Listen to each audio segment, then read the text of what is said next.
always a good friend. And let's listen to Pavarotti. Put on Pavarotti. Hello, welcome to the Revealing. I'm your host Pavarotti, and I'm here to discuss the Auto 4 case.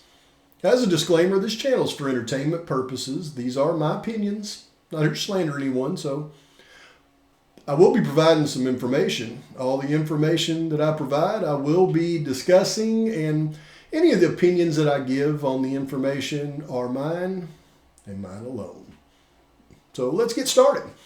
Okay, so yesterday I put out the video giving a brief tutorial on DNA in general and what DNA profiles, STR profiles look like when they're degraded. Now, I condensed that as much as I possibly can so that you'd have a general understanding. I know there's a lot of people out there with a lot of knowledge of the DNA, and sometimes when you have so much knowledge of a subject, it's very difficult for you to even comprehend discussing that subject in a way that people without knowledge can actually grasp. So, for example, I discussed the S&P profile as it related to mitochondrial DNA.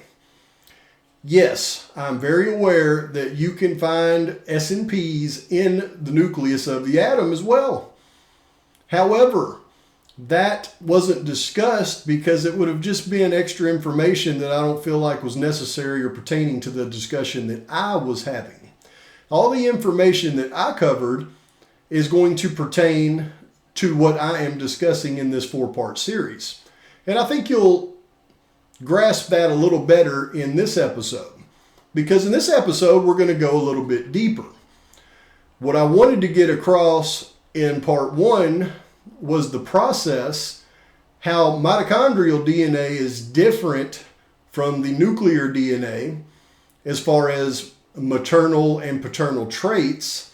And now I'm going to explain why I feel like the mitochondrial DNA S&P was the only possible route that they could have gone with this particular sample.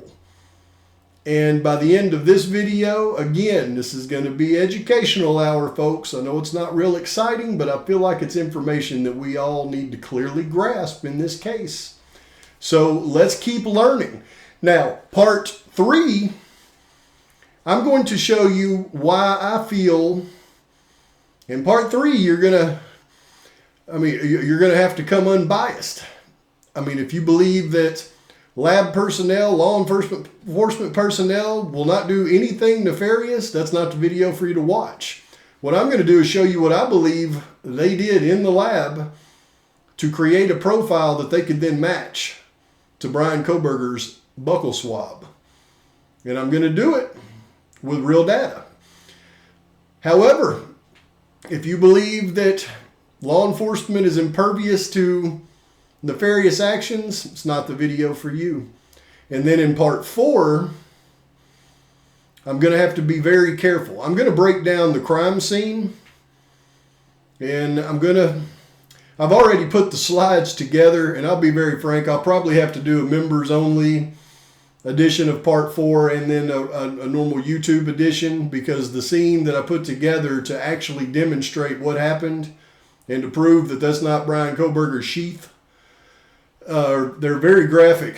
I mean, very graphic, and I don't think I can even show that stuff on YouTube. So I'll probably have to do one for YouTube and one for the members, and then even put a graphic warning on there for the members. You might not want to look at it, but I feel like it's necessary to get to the truth in this case. And you can bet during that trial, the things that I'll be discussing and showing you in part 4, they're absolutely going to be discussed and shown, or they should be, in the manner that I'm about to show them in part 4 in the courtroom itself during the trial.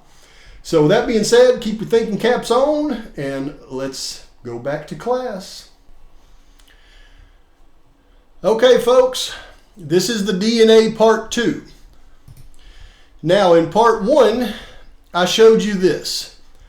These are 3 different representations of STR profile samples showing the allele I prefer to say Galilee because, you know, Jesus, he was in the Sea of, not Allele, he was in, or Galileo, he was in the Sea of Galilee. But we'll use the proper term allele. Okay, so you can see in the degraded sample B, the alleles are starting to degrade to where you cannot find the repeats of the tandems. In the sample A shown, that is a perfect sample with no degradation. But then we got sample C, which is very degraded, where you get the true ski slope effect. And this is not one that you can perform a match with. And that is the one that I want to focus on in this particular episode. And let's discuss why. As I mentioned, you have a nucleus. That's where the STR profile comes from. That has paternal and maternal characteristics in the alleles. And then you have the mitochondria, where it only has the maternal aspects. Now, I mentioned in the first one, I've already said this, that there are SNPs in the nucleus. However, if the nuclear DNA is degraded and they cannot actually find the alleles in tandem in repeats, then they are forced to go to the mitochondria to perform the SNP profile. This is what I was trying to get across. Now, mitochondrial genomes are used for DNA profiles, particularly in cases where nuclear DNA is degraded or limited, because they are present in high copy numbers within cells. Okay, when it says because they are present, it means mitochondrial genomes. They are present in high copy within cells in the mitochondria. So when DNA is degraded, their next step is to go to the mitochondrial DNA. And that's why I say in the Kohberger case, the SNP profile was created from mitochondrial DNA, and I'm going to show you why I say that. With this degraded sample with the ski slope, the methods that they typically use to try to rectify this is PCR amplification. Now, PCR amplification basically has two processes. Number one, it amplifies a specific area of DNA to be interpreted. So this blown up view here of this loci or loci, whatever you want to call it, is due to PCR amplification. But when they have a degraded sample such as this, they use PCR amplification for a second process. They repeat process of PCR amplification, and it produces millions of replicas, almost like clones. In the clone copies that they continue to reproduce, they do that so that they can get an actual sample that actually shows all of the alleles and not show the degraded ones. So that is the typical process for rectifying these degraded samples when that's all they have to work with. Now, what happened in the Kohberger case though? Well, there are things that affect these processes. And this is the number one thing that affects many things when it relates to the DNA in this case. And that is because the button snap on the USMC K-bar knife sheath is either brass or bronze. It's one of the two, and it doesn't matter because there's not a big difference between brass and bronze. They both contain a high density of copper and zinc. Okay, but brass can have a strong inhibitory effect on polymerase, and I am pronouncing that one correctly, chain reactions, which hinders DNA profiling. So the first aspect of this this button snap on this knife sheath, being brass or bronze, whichever it is it has a strong inhibitory effect on PCR amplification. You see, they cannot do the PCR amplification because it was found on brass, and the brass inhibits them doing it. It affects the reaction. So they could not use PCR amplification successfully to reproduce the samples and get a good sample. That is the first aspect of the brass button sheath, brass button snap. Doesn't stop there though.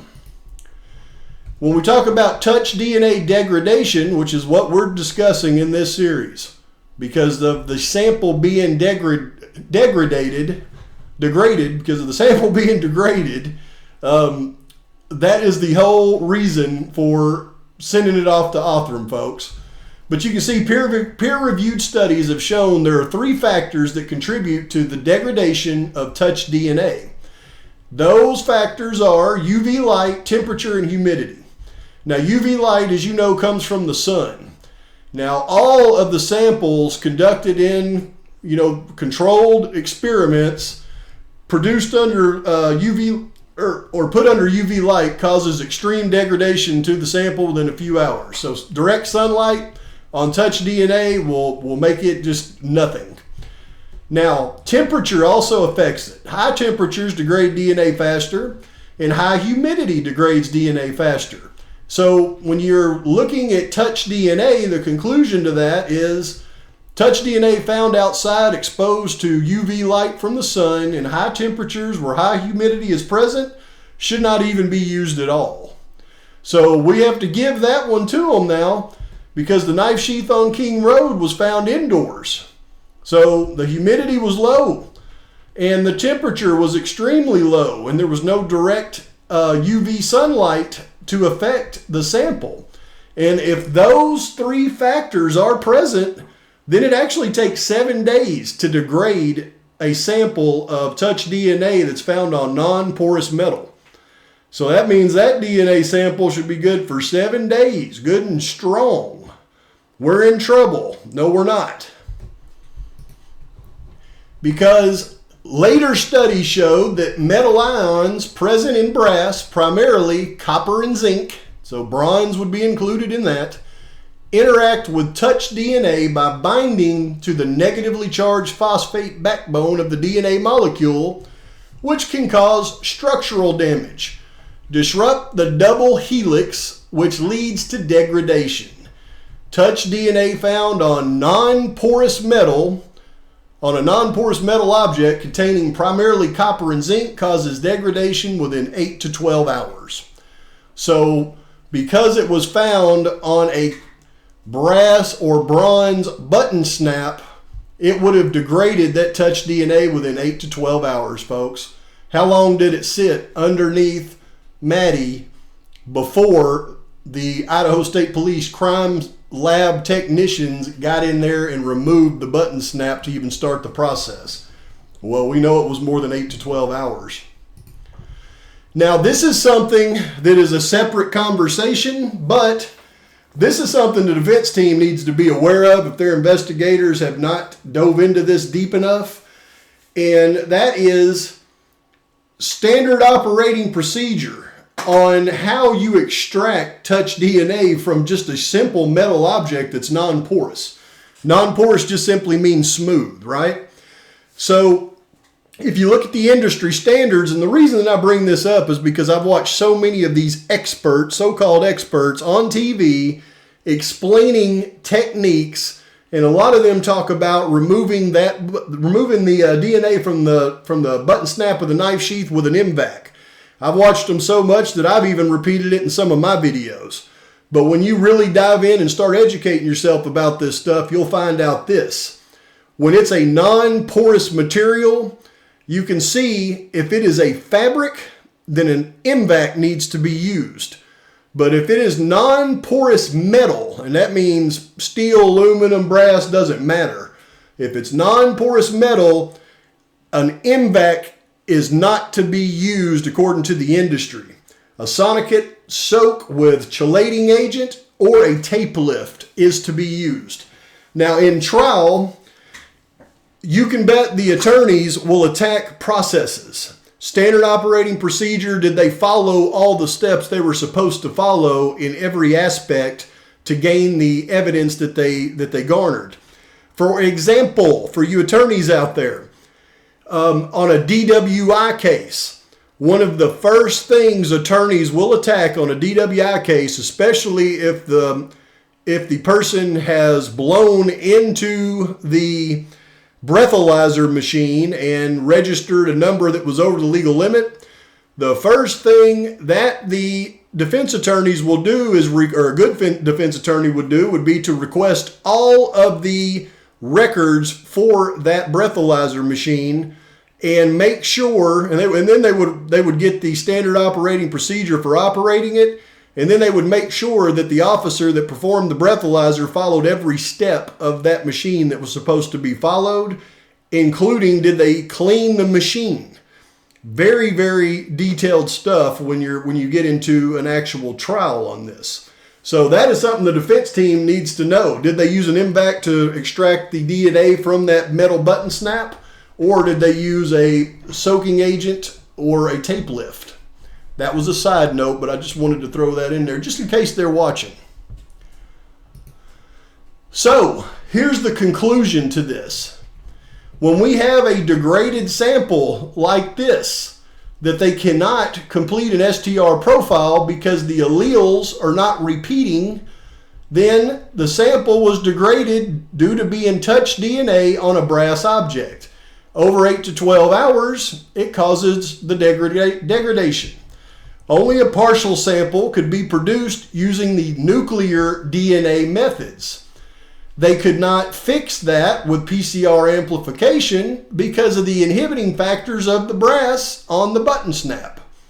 So the sample was sent to Othram Labs because of their mitochondrial DNA SNP methods. So that is the only thing that I can conclude from all of this. That's why it was sent to Othram. And again, because we're using the mitochondrial DNA SNP, that is a process that takes much longer to produce the sample because they have to have greater numbers in their sample. That's when you get into the hundreds of thousands rather than the tens of thousands. And that was my whole point to video yesterday. Now, I did notice another creator who's doing their best and putting out some work, and I appreciate them. They showed that invoice from Othram dated November 29th. And folks, you can go back to videos I did quite a while back, and I explained how invoicing works with companies. They wouldn't have produced a 30-day invoice upon completion of what they were doing with the sample.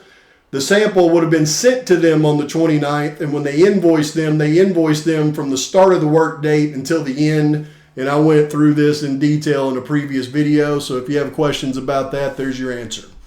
But my final conclusion to this is all they have in the lab in Idaho State Police at that point is a degraded sample that they cannot get it's a partial sample. They can't get a complete STR profile from.